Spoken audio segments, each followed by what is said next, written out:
Les 12 coups de midi, chèque, virement. Par quel moyen de paiement Céline va-t-elle empocher ses 489 495 € de gains?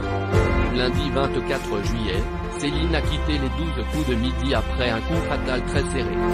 C'est finalement Delphine qui a détrôné la grande championne, désormais 6e au classement des meilleurs joueurs du jeu de Jean-Luc Reichmann. Céline, planificatrice SNCF, était arrivée dans le programme le 14 mars en début d'année, et a donc passé plus de 4 mois à l'antenne.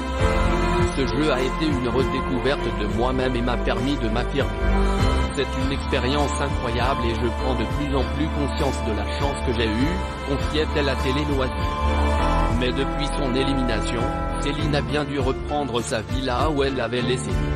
Quand va-t-elle toucher ses 489 495 € de gains? Télé 2 semaines vous explique. Virement, chèque. Comment les 12 coups de midi payent les cagnottes?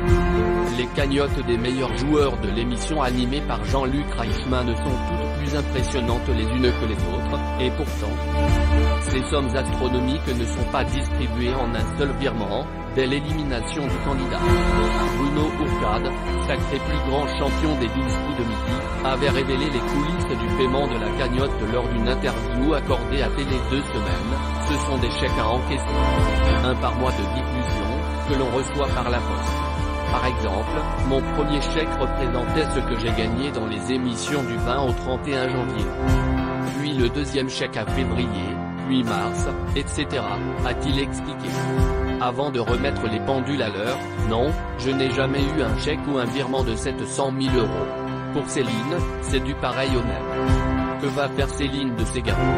Comme évoqué chez nos confrères de Télé Loisirs, Céline souhaiterait racheter la maison qui appartenait à sa grand-mère.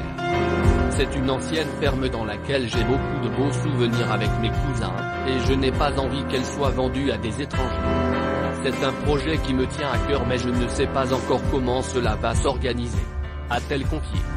La maman de la petite Camille craint cependant les démarches administratives. Il y a des modalités pour investir dans cette maison. Mon rêve va se confronter à la réalité.